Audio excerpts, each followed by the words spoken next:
Ton feu, tu voulais le faire là, mettons? Ben, plus là. OK. Tu veux-tu faire un ou deux murs réflecteurs? Peut-être bien deux, là, ça va être plus... Mon utilité étant professeur à temps partiel dans le cours en récréotourisme, dans le fond, c'est d'accompagner les jeunes, de leur transmettre un peu nos connaissances. Là-dedans, on a chacun nos connaissances. La survie en forêt, c'est un monde qui est assez large. Puis avec les intervenants qu'il y avait, on a chacun nos connaissances, chacun de notre bord. Fait que c'est d'accompagner les jeunes, de leur donner nos idées, de les apporter à voir eux autres mêmes leurs erreurs. Puis essayer de faire vivre aux jeunes le trip de passer une nuit en solo dans le bois, là, et les rendre le plus à l'aise possible, les accompagner là-dedans. Ça, c'est pas luxueux, mais d'après moi, à soir, je vais plus dormir à la belle étoile. OK. T'as de quoi comme couverture? Une sorte d'isolation. Pas trop c'est quoi. Chaque étudiant avait un peu là, un défi là, à se lancer pour leur zone de confort et tout. Fait que il y en a certains qui ont amené un petit peu plus là, pour ce qui est du campement, puis d'avoir un minimum de confort, je dirais. Là. Il y a toutes sortes de façons de faire de la survie en forêt, c'est clair. On n'est pas en vie en forêt, on n'est pas non plus en survie, là, je dirais, de catégorie de l'armée. C'est ça, Jean-François a un background différent du mien pas mal. Beaucoup d'expérience en plein air. Fait que ça venait. Jean-François a donné la formation de base en survie. Suite à ça, il a fait des pratiques terrain qui a aidé les jeunes là, à visualiser le projet. Moi, je suis arrivé, les jeunes étaient installés, puis à ce moment-là, j'ai aidé à peaufiner là, leurs abris, donner un petit cue à mener de dépêcher de se ramasser du bois un peu, s'assurer qu'une nuit soit pas un calvaire non plus. Là. Et ici, ben là, il avait choisi d'amener une bonne couverte. C'est du synthétique, fait que ça devrait pas trop attraper l'humidité pour la nuit. Puis c'est surtout aussi, là, moi je leur avais enseigné technique aussi, là, de se faire un bon fond, un bon lit là, avec du conifère. Donc à ce moment-là, c'est isolé du sol là, qui est vraiment important là, dès le départ. Là, autant lorsqu'on va se coucher, mais qu'on va se poser près du feu. Là. Toujours faire attention, le froid vient d'en bas avec la neige, ces choses-là. La neige peut jouer le rôle isolant aussi, mais rempli d'humidité. Fait que voilà. Tu vas avoir un mur réflecteur là, naturel avec la neige puis tout, mais si tu fais ton feu dans le trou, tu profiteras peut-être pas de la chaleur là, couchée dans ton appentis. Si jamais le vent se lève, tes vents risquent d'arriver du nord. Okay. Si tu souffles ça, tu as un mur réflecteur, ça va faire chou. OK, ouais. Très en dedans. Depuis que j'ai à peu près 11 ans que j'en fais, là, je peux même pas le compter le nombre de fois que j'ai couché dans le bois. Là. Pour moi, c'est un passe-temps. C'est plus que ce passe-temps, là. C'est plus quasiment une passion. Là. Je trippe au bout. Là. Ça m'a déjà arrivé quelques fois de me faire des camps avec des chummies.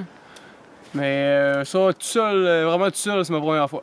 Moi, je suis amérindien, fait que y a pas de trou pour moi.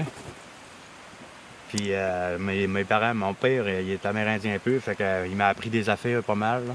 Okay. De la survie en forêt, je l'ai déjà faite. Ben, c'est des gars là, qui ont beaucoup de compétences, tout ça. Puis des fois, ben, c'est de leur faire découvrir leur potentiel à eux.